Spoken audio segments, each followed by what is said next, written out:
Welcome to this latest edition of the Real Deal podcast, The Wire Remixed, Season 3, Episode 9, Slapstick. As always, I'm joined by one Robert Sapp. Yeah, All trying to right, all right. trying to get you, Happy early Thanksgiving. yes, happy early Thanksgiving as we try to steamroll towards Season 4, which will speak for itself once we get there. But this episode, of course, you know, following the episode Moral Misery, which was a classic.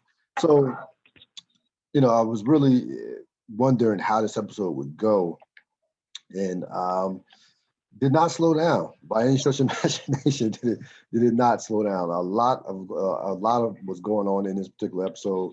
First, we're going to begin with, of course, it was ranked in terms of Vulture 27th all time, which makes sense. Directed by Alex Zareski, and of course, the epigraph: "While you wait for moments that never come," one Lester Freeman. Um, the theme I had was a comedy of errors. That was my particular theme, and we'll certainly be able to flush that out over the course of the episode. So, opening scene, you have McNulty being McNulty. He gets a call in the middle of the night from Teresa Diaskino. Of course, it's a booty call.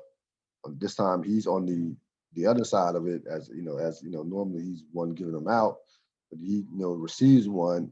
The only problem is he has his kids with him on this particular night, or early morning, I should say.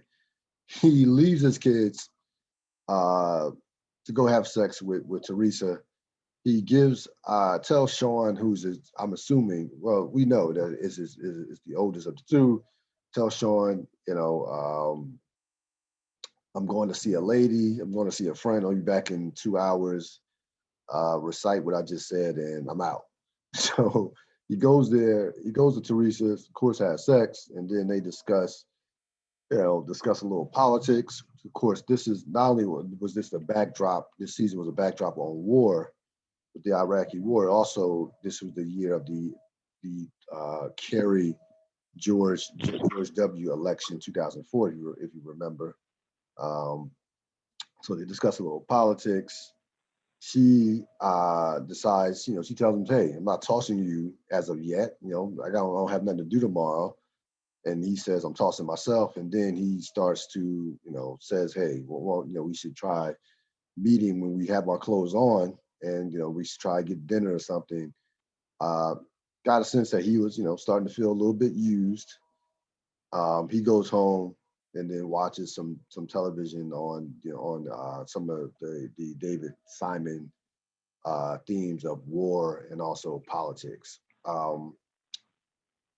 Just a perfect opening scene as far as how just fucked up McNulty's life is, and we'll see that you know they'll show they'll flush that out over the course of the episode as well. What were your thoughts on this opening scene? Yeah, I mean it's all of that, and then I would just add on that it's also like they're also setting up just kind of like the McNulty character and him kind of like having some self reflection Yes. moments.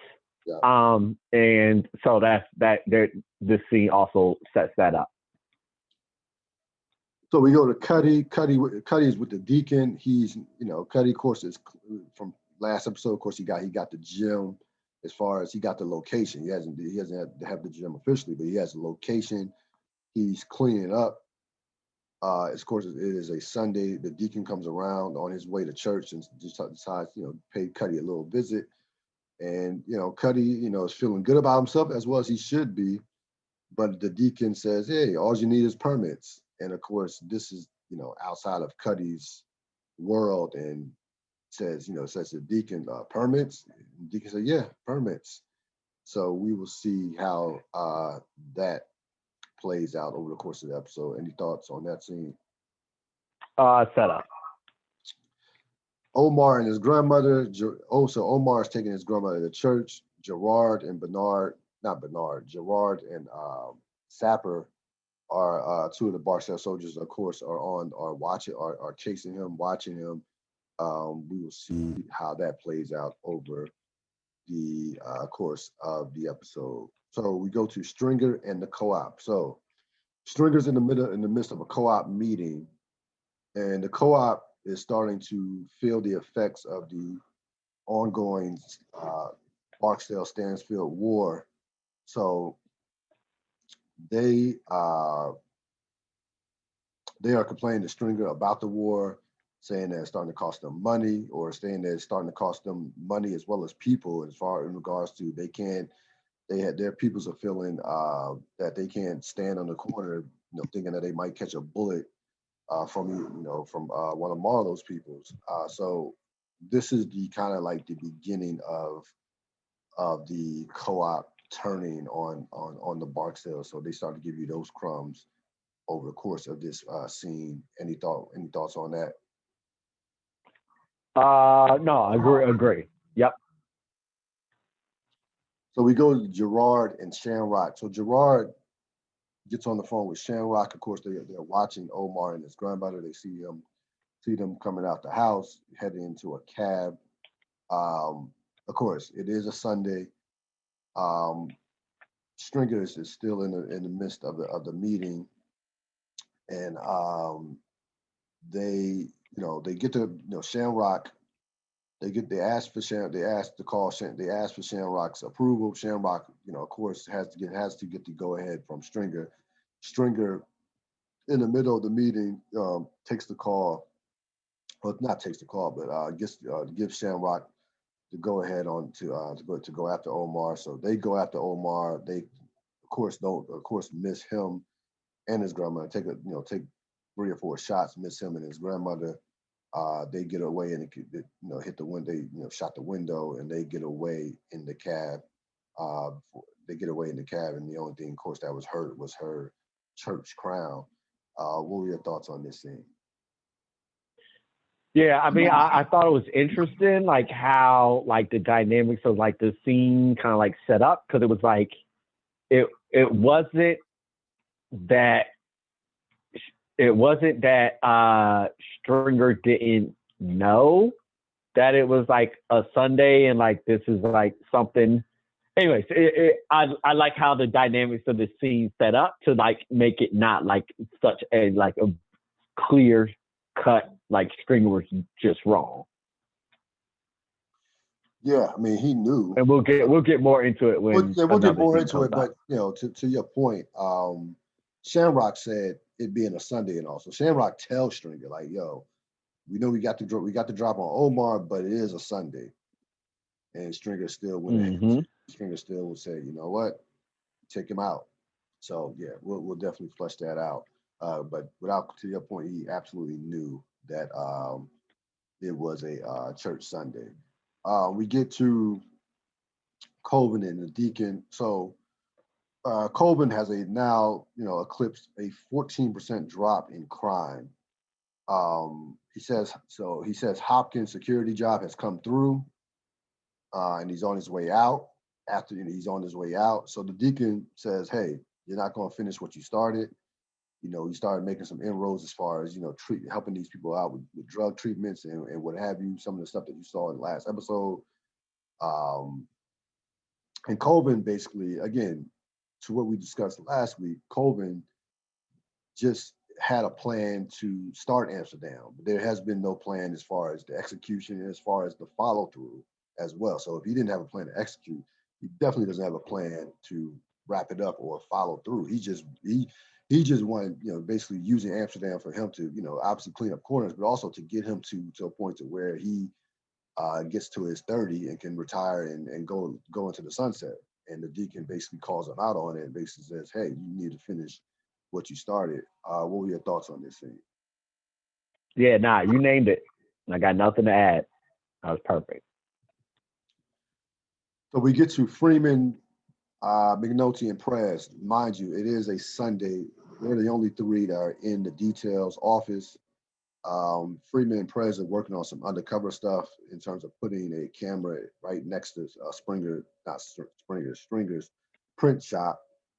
And McNulty goes into this, soliloquy of being basically, we're the greatest cops that ever walked the face of Baltimore.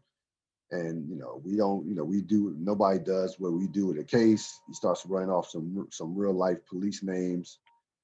Ed Burns being one of them, of course, who's a writer on the show, a major writer on the show, along with David Simon.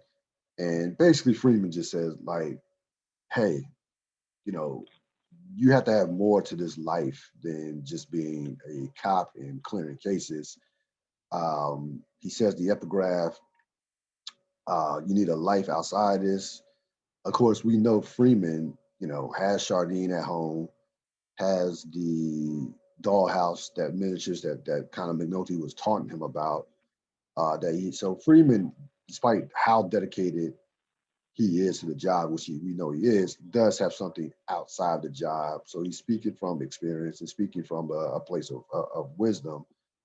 And as the scene is wrapping up, we see that the camera pans into a picture of one B. Russell, of course, we saw, who was prominent back in the season 2 with the Docs. Great scene. What were your thoughts? And of course, Freeman says the epigraph while you wait for moments that never come. What were your thoughts on this scene?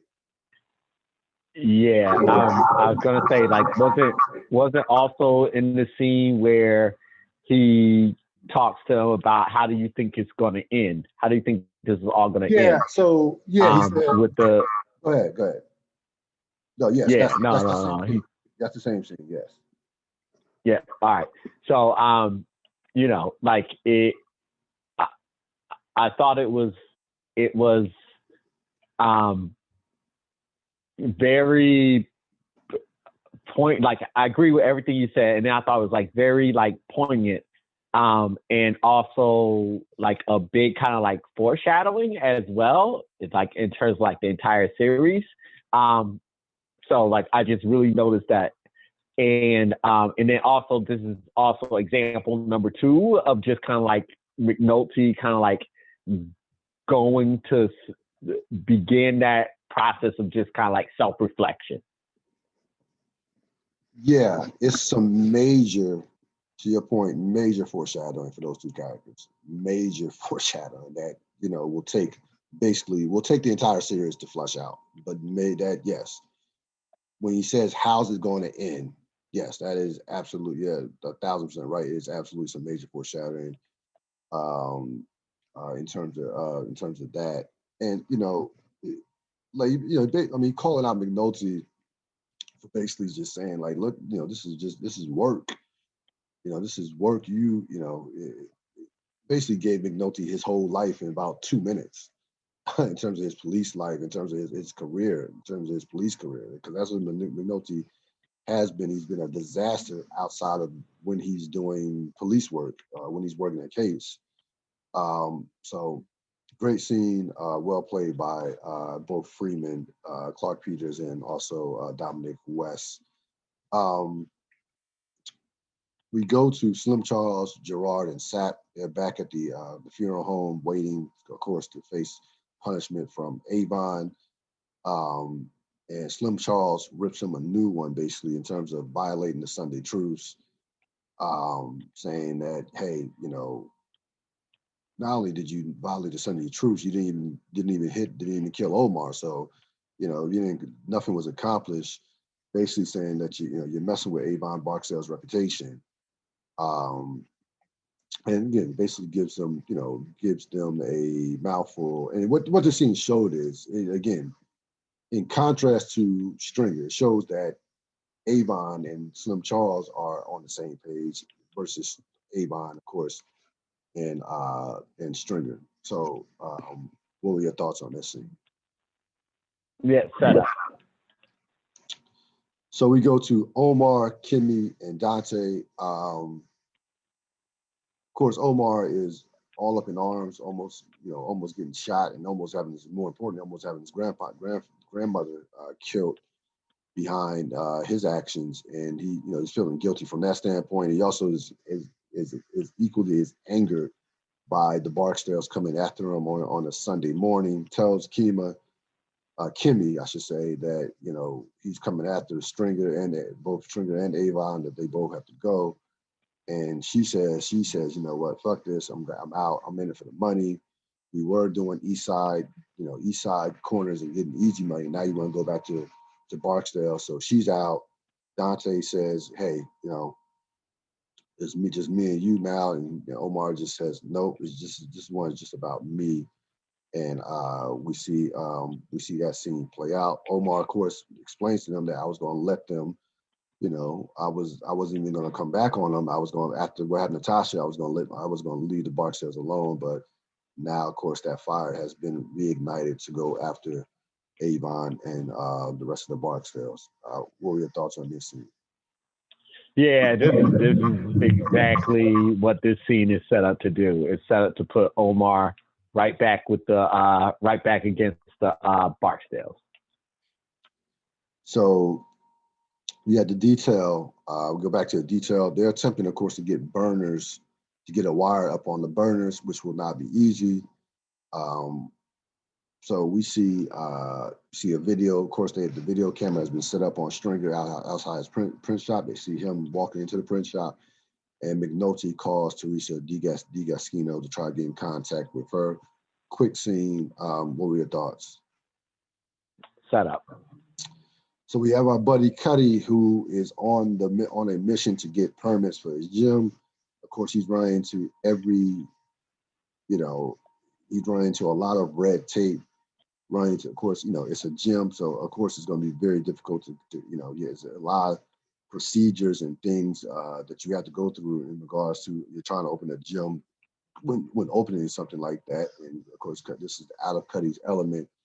And of course, he's getting frustrated by just all the red tape and he's getting frustrated by the process of trying to get these permits. What were your thoughts? Yeah, set up. So we get to Bernard and Squeak. They're picking out a rental car. As usual, you have Squeak complaining about, saying we should go full size instead of mid size. Bernard basically somewhat tunes her out, gets the mid, basically tunes her out. Or did he get I think he did get the full size. He ended up getting the full size, I should say. So he does get the full size. And of course, they're being watched and followed by one Signer. We will see how this plays out. Any thoughts? Yeah, did we skip the scene where they laid out the investigative strategy? No, that was the detail. Are we there yet? No, we're not at that point yet, right? Where Daniels lays it all out to the team, and then they talk about going off to the cell phone companies. Oh yeah, no, we went there with the detail attempting to get the wires up on the burners. That's what I said. Yeah. Okay. Yeah. Okay. All right. So yeah. So this is just like the part. This is part of the plan, and I liked it because it was such an outlined strategy. And so this is a big part of their plan, making sure that they have eyes on the burners, so that they know as soon as they go into, they know which ones to put, so they know which ones to have their eyes on that are in circulation, so that they can get the wire up as soon as they can identify that as Brody's. Yeah. Yeah. Especially for the time, just a really, really clever strategy. Yeah, no, I mean, it's definitely this was some definitely next level, like some detailed shit that they were discussing in regards to this. I don't, watching television during that era, I don't remember hearing anything remotely as detailed and tedious as something like this that they were talking about.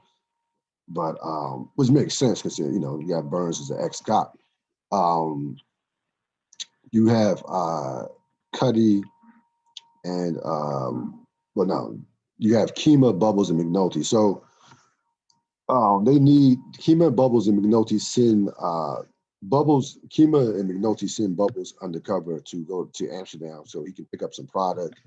Of course, they discuss the terms as far as what he's going to get paid, and she basically tells him, you know, you'll get your money once we get our product. So they send Bubbles under. We will see how that plays out. Any thoughts? Yep. Another part of the strategy, putting Bubbles in play, so they know what the lay of the land is. So you have Daniels and Perlman go to battle with the wireless company.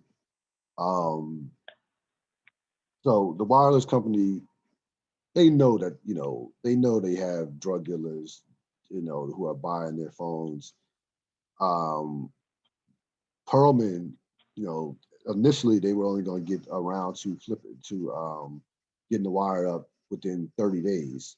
Get the wire up within 30 days. Perlman, of course, says no. We need to get it. You know, obviously Perlman demands that we get it up, that they get it up quicker, or she's gonna put it out there that you know this company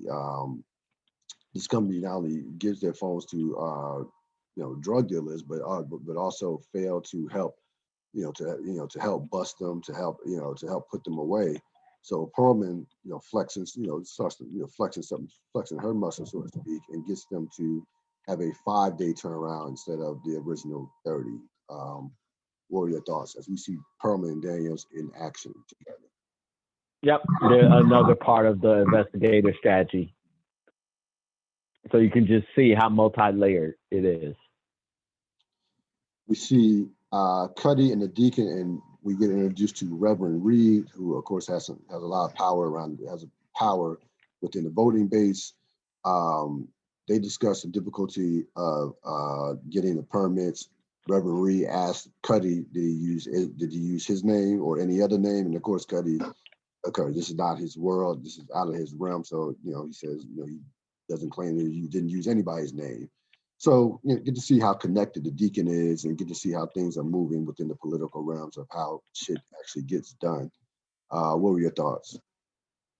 Yeah, I thought it was it's interesting what Cuddy's having to go through compared to like what Stringer's having to go through. That's what I'll say. Oh, you don't want to flush that out? I'm trying to think.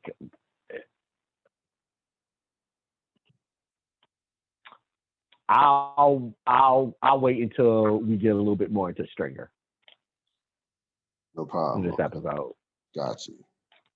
So we go to Bernard. I mean, Bernard and Squeaker continue to be followed by Signor. Bubbles and Amps goes down to Amsterdam. So he goes down to Amsterdam, buys drugs from Bodie. Bodie, and rightfully so, basically says, how do you, he says, how do your raggedy ass have $30, have $30, and Bubbles, again, Bubbles as clever as he is, says, hey man, I've been selling these T-shirts, so that was enough to convince Bodie. He gets a deal on the drugs, and also Bodie gives Bodie also the 2 white T-shirts. So we see Bubbles in action, what a focused and a Bubbles with purpose can looks like. What were your thoughts? Yeah, it's interesting because Bodie reacts that way because in order for the cops to get them to be a re-up, Bubbles has to have a considerably more amount of cash. So it was like $300 he was asking for. Then Bubbles negotiates $275, which then McNulty says puts another $25 in Bubbles' pocket. So like you said, we're seeing Bubbles get a chance to go to work, not only getting the information that the police need because he's wired, but also upping the amount of money that he gets to keep.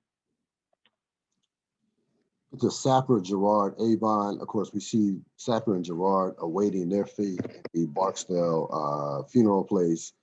We see Avon give them, give them basically the side eye as he's walking past.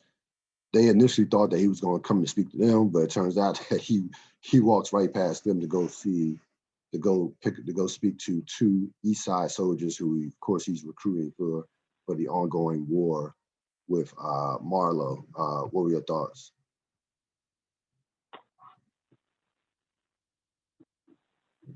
Set up. Signer, Perez, and Freeman.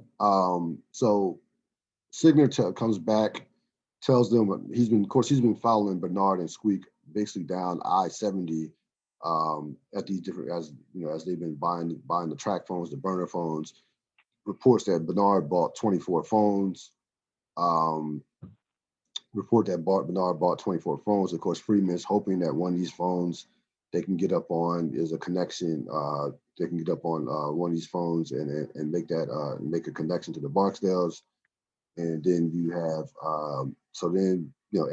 people get cops do get hungry as well, so they decide to go for you see them ask for a food order for Chinese food, and of course it's McNulty and Prez that end up going for Chinese, and we of course will see how that plays out. What were your thoughts? Yeah, I mean, of course, this is set up. It just when it was interesting when I was watching the episode and then that Chinese food, I was just like, oh, that's right. So I'll leave it at that. Yeah. When we get there. Yeah. So we go to Avon and Stringer. Stringer, of course, coming back from his co-op meeting, talks to Avon about the co-op complaining about his war with Marlo. Says, tells Prop Joe is going to, wanting to meet with Marlo, and Avon says, yeah, you can meet with him if he brings a gun with him. And then he asked Stringer about the Sunday truce, and did he give them the heads up to go? Did he tell him, did he sign off on the Sunday truce? Stringer says, when I heard Omar's name, I wasn't thinking about Sunday. I heard that name and I just said go on the Sunday. And basically, Avon just tells him never on the Sunday. We gotta, we have a reputation to maintain. Got people, Prop Joe and other people talking about us. And then he tells them, Stringer tells him about the profit that they can receive from their dealers in Amsterdam. By the way, so he asked Avon about putting dealers out there in Amsterdam getting money off there. He's already done it. Like he's already the deal, as we all know if you watch the last few episodes. Stringer put dudes on there like at least 2 episodes ago. So again, another example of Stringer doing things behind Avon's back. What were your thoughts on this, Annie?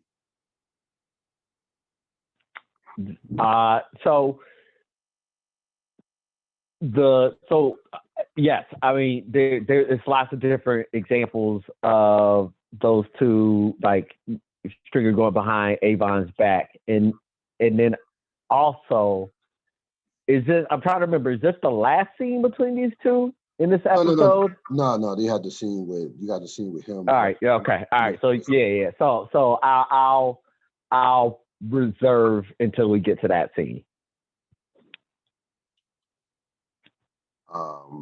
We go to Prez and McNulty are waiting. Of course, you have Prez and McNulty waiting for the food. There was a mini delay with the food, so we'll see how that plays. Of course, we'll see how that plays out. Perman Daniels and the FBI. So Perman and Daniels came back from the meeting with the wireless company. They're trying to use the FBI to get that 5-day turnaround even quicker. So the FBI said, the FBI actually was impressed with the fact that they were able to get to 5 days and basically doubted that they could even lower that number, and basically tell them, we're not dealing. These were the FBI's nerve, FBI's own out of the FBI's mouth. We're not dealing with we're dealing with terrorist action, not ghetto murders, not ghetto murders. So the FBI, the FBI, you know, does nothing for them as far as helping them with these get up on these phones quicker, or put pressure on the company to have to turn around quicker on getting up on the phone, on the wires, these burner phones. What were your thoughts? Yeah, I mean, the Wire's making an argument here, and one that's not uncommon, and definitely wasn't uncommon for the time. It's making an argument about big business and how business interprets their wealth versus public safety. They're talking about government and the exact same thing, what the government prioritizes versus what is actually or what could be considered like public safety, and how does everybody negotiate those priorities, and how ultimately when you don't have the systems all working together, all you get is sloppy, hot messes, which then makes the war on drugs and all the stuff and all the rhetoric around it seem a little bit ridiculous. But there's a lot of complex arguments that are being made in a scene like this, is my point. So we go back to McNulty and Perez. They've gotten the food. Perez takes a bite of the fortune cookie, as McNulty says, jokes to him about eating the cookie first. And then they proceed to get a call from the get a call on the radio. They get a call from the radio that officers need some help. They take off, and then as they're driving, you can hear gunshots. McNulty gets out the car. Yeah, of course, he has his gun on him, and is kind of lurking through various alleyways. Prez sees somebody and kind of follows them through a number of a couple alleyways with his car. Gets out the car, and of course unknowingly shoots a police officer. McNulty ends up catching up with him, and sees that the cop identifies that it is a cop. Prez at first, of course, did not know it was a cop until McNulty walks up to the body and touches the badge and sees the badge, touches the badge, and then you see the rest of the cops come along and says, says that Perez shot and killed a black cop at that, and you see the look of just despair on Perez's face, which brilliantly played by Jerm Truefoss. He was tremendous throughout the course of this episode, especially the latter part, the second half of this episode. So, what were your thoughts on this? Kind of game-changing scene for one Presbylewski. Yeah. First of all, 100% agree with you. Just really, really well done scene. Really well acted. This scene meant a lot at the time. It means a lot at this time as well. I find it just incredible that this is literally like all this happens, and it's like halfway through the episode. Like that's such a dynamic position to put a scene like this in there, and then have more in the episode to say and talk about it. Yeah, very cool. Very cool. You said everything about it being just brilliantly acted, brilliantly well done. There's not a lot more to say than that. Yeah, Perez just has not had any good luck with guns over the course of this series. Again, we'll flesh out more about about Perez throughout the course of this remainder of this episode. Yeah, the detail in McNulty. So the detail. So McNulty calls the detail, lets Kima know, or lets Kima know. She picks up the phone and lets Kima know that Press shot a cop. Of course, she's in shock, and then she gives a look to Daniels, who knows who, and they don't. Kima doesn't say anything to Daniels, but of course Daniels, by her knowing her as well, as long as he's known her, knows something is wrong. So we go to Prop Joe and Vincent. So of course we know Vincent, of course, is the advisor for Marlo. They meet at the Rim Shop, which is one of Marlo's hangouts. And Prop Joe tries to convince. First of all, Vincent asks him, who are you here on behalf of? Prop Joe says, "Listen, I'm here on behalf of basically of peace." Stringer knows I'm here. Um, he's clear about that, but he gives Vincent an offer to get a message to Marlo saying, "Hey, we will allow you to keep your corners if you we want the war to stop. We allow you to keep your corners in exchange for Marlo to be a part of the co-op." Vincent, reiterates that Marlo believes Barksdale is weak, and Prop Joe lets Vincent know. Have you ever known Avon Barksdale to back off from anything, to back down from anything? What were your thoughts on this scene? Seven. We always see Prop Joe moving behind the scenes. Prop Joe always making a deal behind the scenes. That definitely that hasn't changed throughout the course of this series. Daniels in the Western District. So we see Daniels. We see Daniels go down to the Western District. Of course, Perez is in the interrogation room, and he goes and talks to Prez about his next steps. Tells him he should go talk to a union. Prez, of course, is completely distraught, borderlining on being despondent. Says that basically tells Daniels that he's done. Said, and even before that, says that he didn't know the guy he wasn't angry, he wasn't scared. It didn't matter whether he was black, blue, or whatever. And then he basically says, how do you know if that stuff is even in your head? So he's completely just in shock and despondent, and tells Daniels that he's done. Daniel says, think about that. And Daniels, of course, tells Rawls, basically says someone needs to take him home, needs to go home with him, at least for tonight, that he's on suicide watch. Very powerful scene. Tremendously acted by both Jim True-False, who plays Prez, and of course Lance Reddick, who plays Daniels.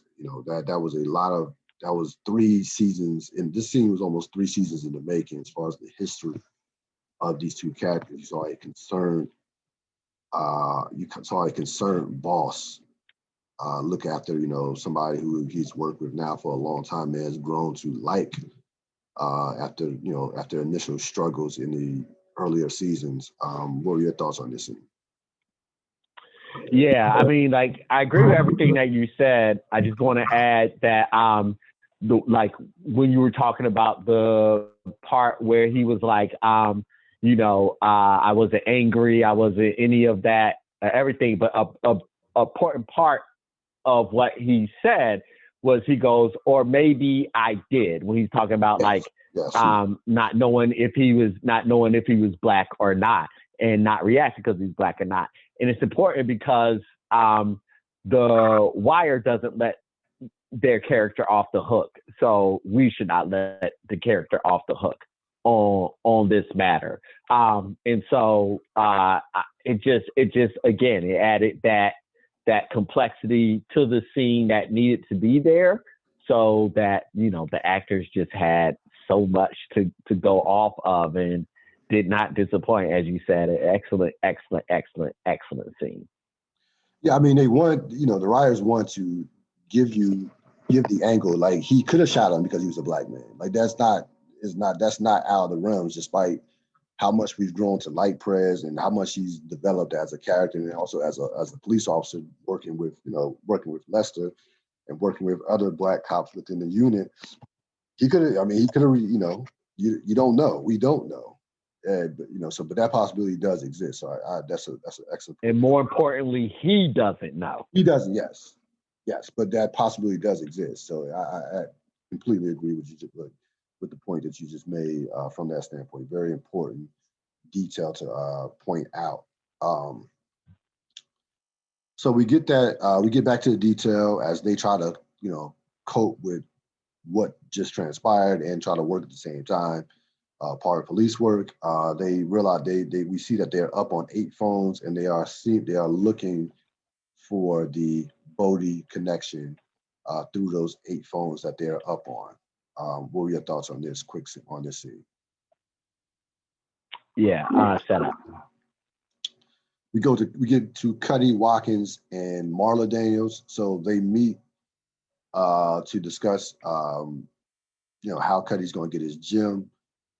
We see how much power that Reverend Reed has because Delegate Watkins says, "Hey, Reverend Reed, sent you, and he's a big part of he's a major part in terms of my voting base, a significant part of my voting base. So of course, we see that type of power, those type of moves that he made in terms of that, and he tells Delegate Watkins, he basically gives Marla Daniels one of her first assignments in terms of constituent work, in terms of working with a community member trying to get something done, and it gives us some kind of breadcrumbs in terms of Marla Daniels' future as a politician, because he mentions that Unetta Perkins is hardly seen, which gives you a sense of the grooming of one Marla Daniels. So I thought that was important in terms of this as well. What are your thoughts? Also, yeah, I agree with everything that you said, and then I also add that it's also important for one Carcetti. Yes. Yep. Stringer and Clay Davis. So Stringer's paperwork on some of the federal grants does not go through, despite the $250,000 that he gave to Clay Davis. Davis, of course, says, this is fucked up, man. I'll look into this.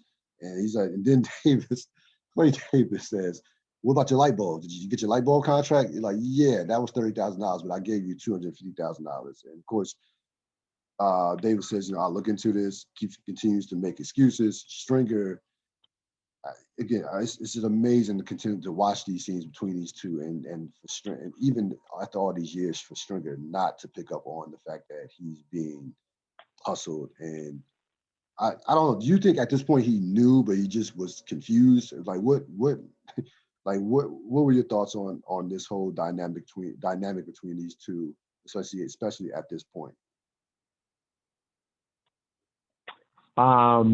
So before I even answer that question, I was waiting to get to this scene to talk about the difference between how Cuddy's treated versus how Stringer's treated, and then I think I'll be able to answer that question that you just asked within that. And so there's no mistake why these two scenes go back to back, right? Like you have Cuddy and you have him sit by the deacon talking to Delegate Watkins, who also has Daniels there to fully support him. In the shift, right? Like if we were to say like, okay, Stringer was a reformer, which he was not, but like if we were to say he was a reformer, and then we already know that Cuddy does represent like true reform in this show, then you look about like how they go about things, right? Cuddy is living in his truth. Most of the time, like all the times in the interactions he's had up until this point, he's been like, yo, this is not my life. I don't know. I don't understand anything about this. He even says, like, at one point, I would have used the name Smith & Wesson to come up here. So he's living completely in his truth. Right. And the response he's getting to that is that people are willing to help him Yeah. for no reason outside of their own. Conversely, you have Stringer who's living lie after lie after lie after lie after lie. And part of the lie is that he truly believes he belongs in these spaces and can understand how these games is being said. One of the favorite quotes, which is already gone by, we said from last episode, maybe not smart enough, and maybe the way that Avon says it, and maybe not smart enough for them out there. So, Stringer is smart enough to impress the corner boys and people put under his charge, but is not quite smart enough for the game out there. And so that's how you kind of like get your fix on it. And so, no, Stringer's not confused. He's getting played. He's getting hustled because the people that are hustling him are smarter than him and also have lived their entire lives in that particular game. They're not going into his space and telling him how to do things and why things aren't. He's coming into their space and wanting to get over. And they know how to take money from people like that very quickly, very easily. He's the perfect prey for them. Yeah. No question about it. We go to Kima McNulty and our buddy Santangelo. So Kima and McNulty are in the car, are in the car. And then Santangelo pulls up. They briefly discuss Prez. And then Santangelo says, look, I'm pushing a wagon, but I'm happy. I don't take none of this home with me. Making basically the same money, working, twice as, with half the stress. So McNulty again gets another sign that maybe you should rethink your life. Seeing someone who seemingly got demoted, but is in a much better place in terms of where he's at mentally. So, and then he also gets a call from Teresa to set up a dinner. What are your thoughts on this scene? No, you named it. Perfect. That's exactly what that scene is about. Tommy and Tony. So Tony tells Tommy that he's running for mayor, and he's going to run on a platform of schools. Major foreshadowing, of course. And he tries to recruit Tommy to work next to him, and basically taunts Tommy at the end of the scene, saying, "What else you got? What else you got going for you?" Little does he know, of course, Tony Little is telling Tony know that Tommy himself is running for mayor. I'm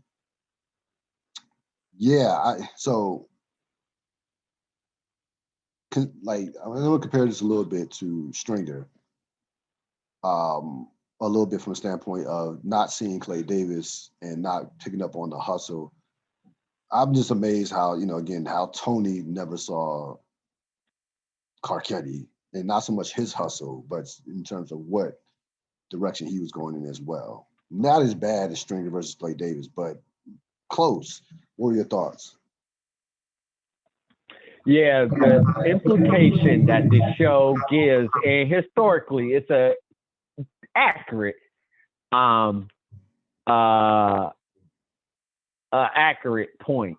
One that the place where we live, in District of Columbia, is the same way, in a lot of aspects, which is different than a lot of places in the country, because there's such a high African American population, and particularly that time in Baltimore.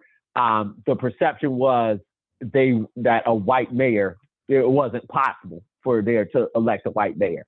So the reason that the show implies that Tony Gray doesn't necessarily see Carcetti coming, neither does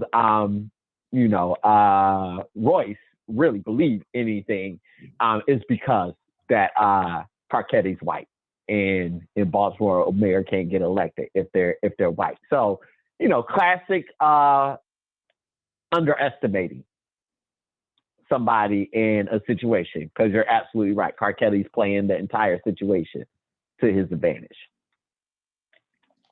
And there is, there's a parallel, we've seen over the course of the season, with the performers, and we see the parallels, with Stringer and Bunny Colvin.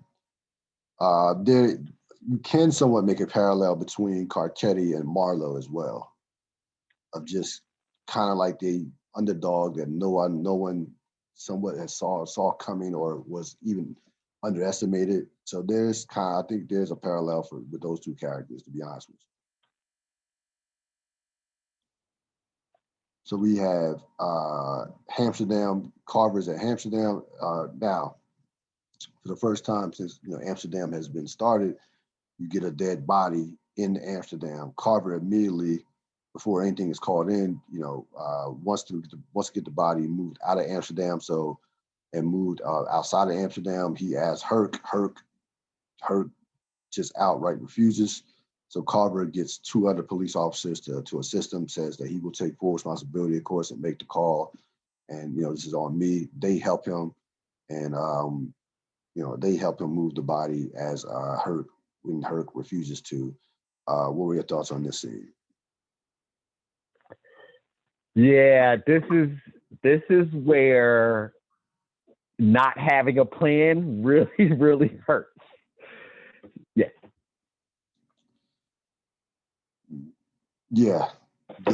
Yeah, and we completely see that. We also see that Herc is just not. There might have been a time in their relationship where Herc would have helped him move. Now is not. I think moving the bodies is I don't know. Is the bridge too far? I don't know. Herc season one. Herc might have. Yeah. Season one. Herc was moving a body. That's Herc's point. Like, that's how he knows it's out of control. When you got Carver saying, I'm going to move a body. So it's not necessarily like Herc has risen. It's that Carver has sunk. Yes. Low. Yeah. Very, very low. No, you're absolutely right. So we go to Herc and Colicchio, briefly talking about Prez.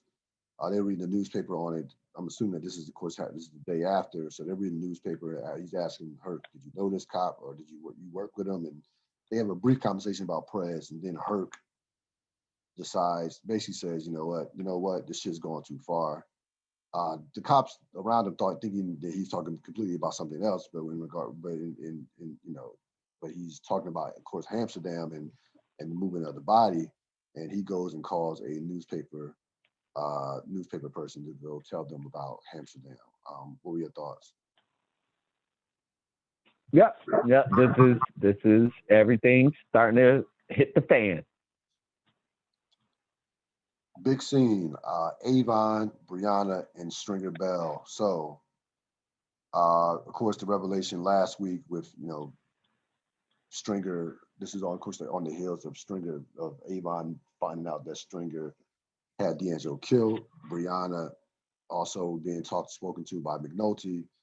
So Brianna comes in and basically, asking questions about D'Angelo and about her meeting with McNulty. She comes into basically a empty room, so to speak, because no one's talking. Stringer remains stoic, and Avon has his head down. And when they do start speaking, they basically, Avon basically says, hey, the police, there's nothing to it. And Stringer say, police get paid to lie. And then she initially was talking to both of them, but then the conversation shifts towards her and Avon, where she goes next to Avon and pleads with Avon, saying, hey, if something went down in prison, just let me know. He almost rolled on us, but he came close to the edge, but he was willing to do what he was going to do for this family. And Avon then gets it in his head that she is accusing him of somewhat accusing him of hurting D'Angelo, and he snaps basically and says, I couldn't, what's in your head? You think I could have did that to my own kin? And then of course Avon slips and says, I ain't have shit to do with it. And at that point, Brianna knows that they're not telling her everything, that something happened. Doesn't know quite exactly what happened and who did what to who, but she knows that something at that point. When he says, I ain't have shit to do with it, she says, with what? And Stringer tries to cover it up, says, whatever happened. But at that point, it was too late. Brianna knows that something is wrong, and she walks out the room. And yeah, very, very, the Barksdale, those three were the Barksdales. These three, they were the heart of what the Barksdale stood for. And at this point, that has been completely demolished with this one meeting. Powerful scene. What were your thoughts? Yeah, I mean, you can see all the dynamics there. She doesn't trust Stringer at all. No.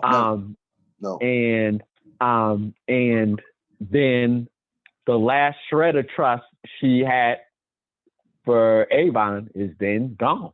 And then we already, Avon and Stringer, we know they're not in a great place. So you're right. I mean, that's it. And that was the last, that's how the Barksdale, that trio ends. There's nothing within that scene where you're like, oh, this group is going to get back together and be happy. No. So yeah, that even at the time, without even knowing anything else, I remember being like, ugh, yep, that's it for this group. that's the end of that. Yeah. But great scene. Everything else you said, absolutely echoed that. Just awesome to see those dynamics. And you got the sense that Avon wanted to tell her in the worst way, that he wanted to tell her that Stringer did this. But of course, he's not going to do that. He's not going to do that. But he kind of threw Stringer under the bus when he said, "I ain't have shit to do with it." He kind of it was. I mean, he's talking, all the talking, but what is she gonna do worse than what Avon was supposed to do when he found out, right? So it's like, what's the point of getting telling her? But I agree that he wanted her with as close as possible without telling her to know he didn't kill. Yes. D'Angelo. That is very important to him. That is very important to him. He wanted to accomplish that. Yeah, he did. Yeah, there's no question about it. So we go to as close as possible. As close without telling. Yes. We go to Amsterdam, I should say, with Colvin, Carver, and the police. Of course, Colvin, the police find out, as police should do, that the body was moved. And not only there was a blood trail, they missed cases. So cops aren't good at being criminals, at moving bodies and covering up their evidence. So there was no way that was not going to come out. So Colvin basically says, "Look, I'll take the heat for this. You didn't move the body. I moved it." And the police, of course, the police found out. The police know that body was clearly moved, and Colvin, of course, is upset because he, was probably the whole idea of Amsterdam was to have no violence, and you have violence within Amsterdam. Of course, that is not a good look, especially doing something that's already illegal to begin with. What were your thoughts? There you go. Yep, that's it. If bodies start dropping, he gets found out. Yes. Yeah. And so we go to Tony Gray, Carcetti, and Delegate Watkins. You see them trying to get money for the Witness Assistance Protection Program. Um, you also see Watkins talking. You also see them having a conversation about Royce as well. So Tony Gray thinking that he's making moves, feeling good about himself, without, of course, knowing about Carcetti's intentions. Um, and we get to see more of how powerful and important Delicate Watkins is, and we'll certainly see more of him throughout not only this season but throughout the course of the rest of the series. To be honest with you, what were your thoughts on this scene? Yeah, set up. So Colvin goes back. We get back to Amsterdam. Colvin talks to the dealers, basically gives them an edict in terms of finding, hey, you can either find me the shooter, or we're gonna close, or I'm gonna shut down Amsterdam, which is basically is one of those is one of those threats that he has to say something. He has to say something to try to shake some trees to try to get a shooter. And he talks, matter of fact, he talks to Carver afterwards and Carver says, "You think that's going to work?" And then he says to Carver, "Do you think it? What do you think?" What were your thoughts on that? Yeah. Set up. We go to McNulty and Teresa DiGascino meeting at Georgia Brown's, which is I still think they have Georgia Brown's, and I wonder if Georgia Brown's still open in DC. I'm not sure, but at one point, Georgia Brown's was a very famous restaurant. I've never been there. Very famous restaurant in DC. I think it's in Northwest DC, if I'm not mistaken. So they're having dinner there. They, of course, don't have much in common. They start discussing politics. McNulty says he didn't vote, and then tries to almost tries to pretend like as if he kept up with politics, which we don't none of us believes that he did. He does make one poignant observation in terms of saying that the government wouldn't care about West Baltimore or if it unless Air Force One crashed on Monroe Street. So that that was a message being sent by David Simon, of course. And she, throughout the course of the exchange and throughout the course of the dinner, looked just completely uncomfortable. Completely uncomfortable. And so, similar to the Barksdales and Stringer, after you watch this scene, you probably think to yourself that this relationship is not going much further. What were your thoughts? This is the next part of kind of like the McNulty just reflecting on his actions. Yes. Yep. So we have Stringer and the Barksdale soldiers discussing this Amsterdam shooting. We find out that the kid was shot because he made fun. The guy laughed at his shoes. So Stringer puts into order, basically had to have this dude to have the kid turn himself in. What did you make of Stringer's interest in Amsterdam, or you can't say right now? There was no major interest. I looked at that scene very closely because I was like, why? What? And it was just like, literally, it was like, is this boy, is he connected to anything, anybody, for any reason? And it came like, nah, even the crew, he only been there like a couple of months. So there wasn't any reason not to do it. So we get to the young man who walks in the police station and turns himself in for the Amsterdam shooting.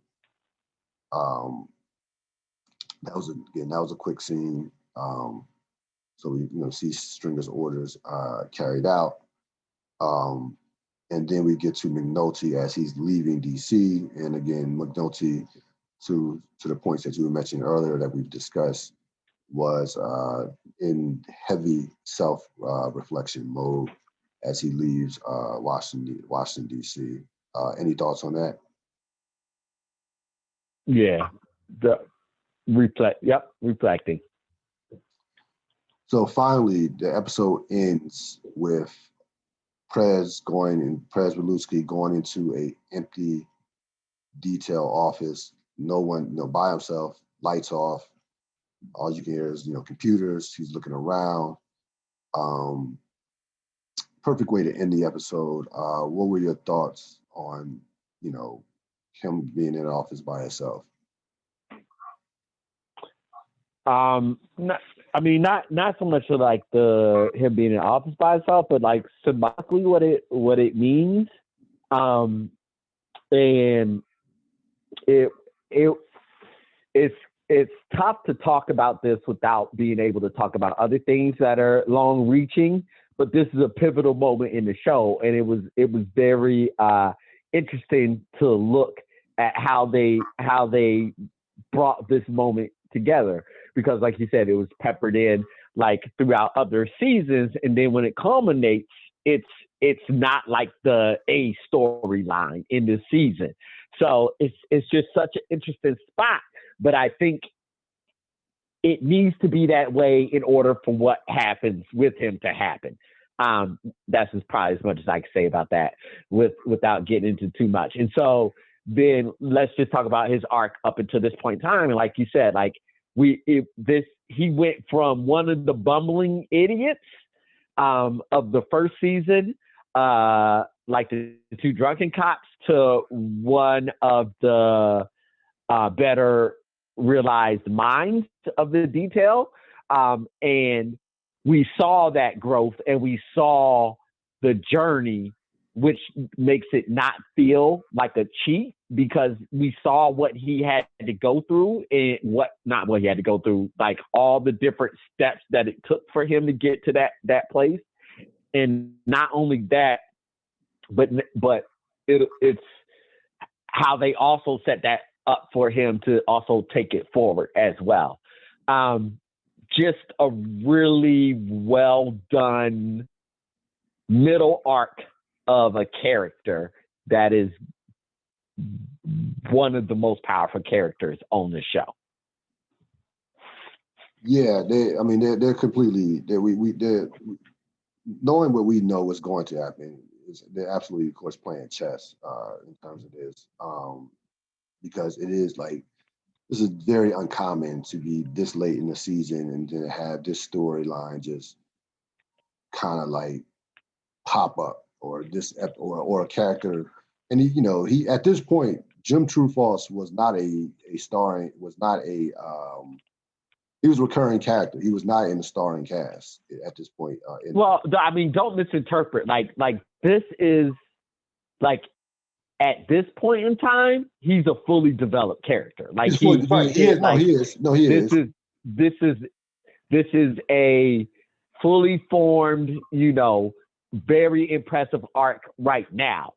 And so they did their thing even without what we know is going to happen, even right at this moment, Right. which I felt like was hidden. And to your point, it's not out of nowhere, because they've held this character's arc over multiple seasons.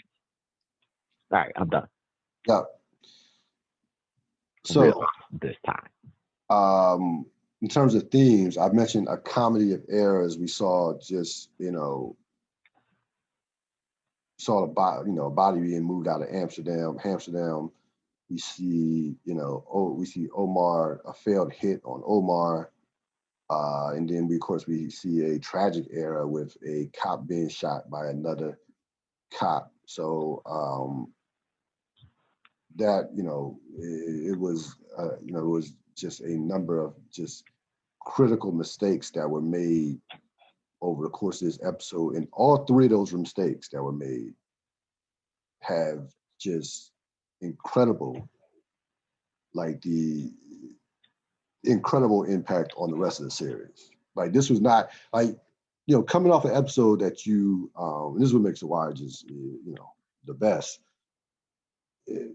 I've seen shows have big episodes like the previous episode and then kind of take a break in the next episode with kind of like a transitional sort of, for lack of a better term, throwaway episode.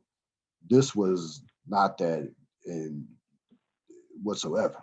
I mean, of course, The Wire doesn't do throwaway episodes. We know this, but this was in terms of thinking about what's going to happen moving forward, this was a pivotal. I can make a case that this episode was just as pivotal as last episode, to be honest with you, considering what these three things that happened and the ramifications that will come about with them. I know we can't expand on that, and we'll see it as we move along with the episodes. But this was, impressed with this episode from the standpoint of to follow up in what was I thought a iconic episode previously. Shows you the depth of this show. Any thoughts on that?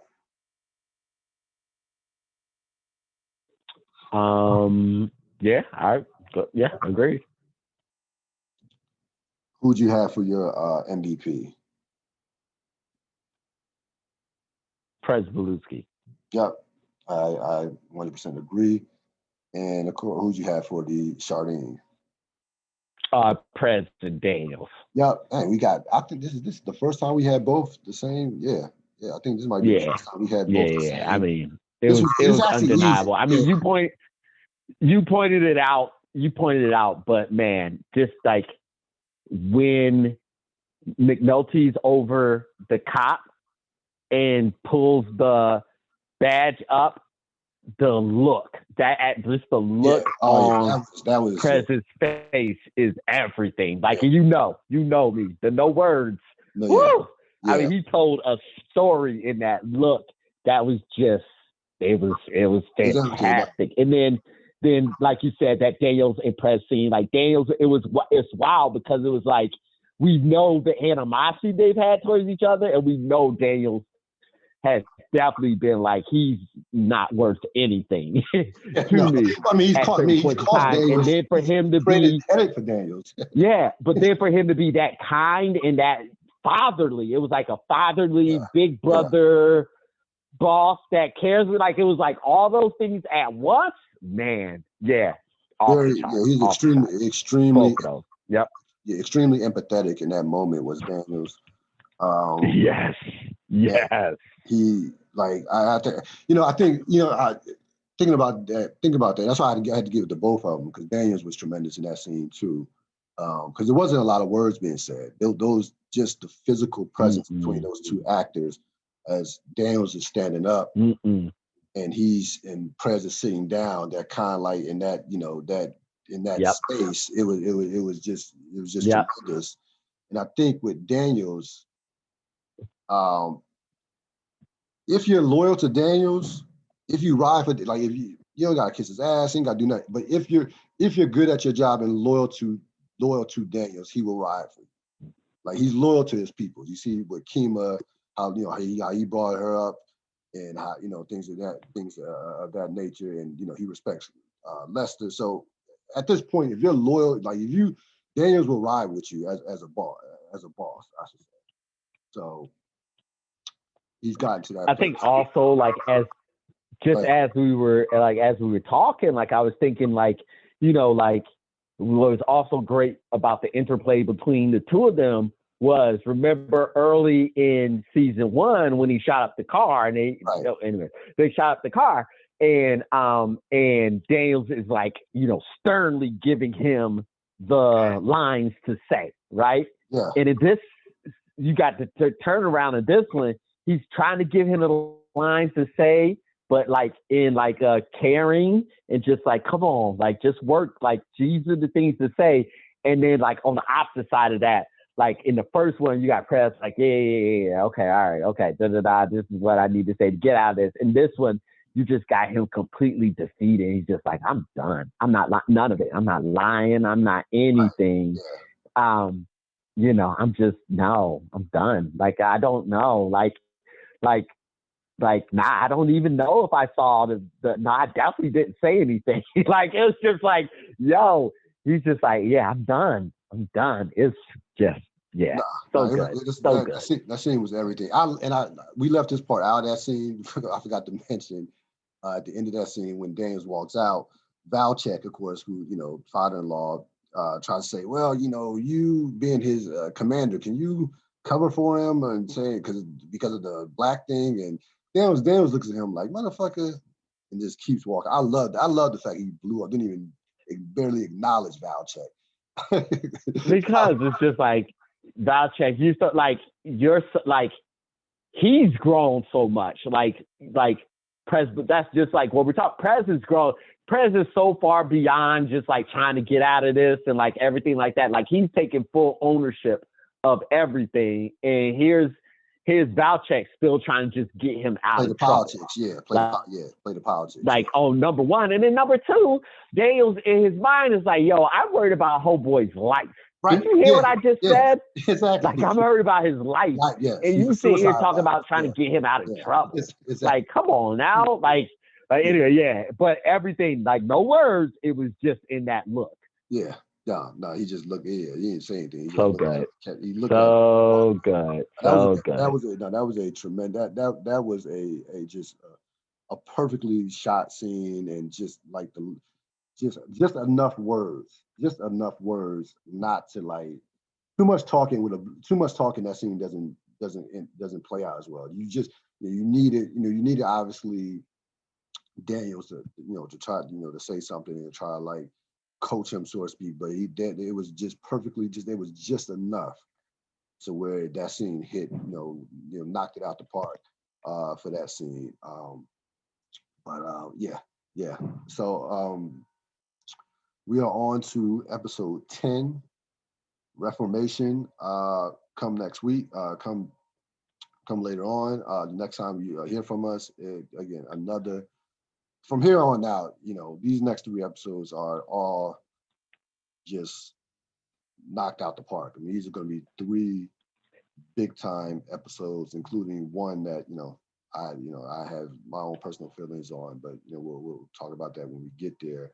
But moving forward, these next 3 episodes as we head towards season 4 will be definitely will be some haymakers in these next 3 episodes. One last thing before I let you go, no Marlo in this episode in terms of visually. You didn't see the character, but his presence absolutely was felt throughout the course of this episode. So that I had to mention. I had to mention that. Even though we didn't see Marlo this episode, his presence was definitely felt without question. That's going to wrap it up for this latest edition of the Ril Dil Podcast Wire Remix. Thank you to Rob Sapp. All right, sir. Be safe, be healthy. Yep. Everybody have a great Thanksgiving. I will see you next time.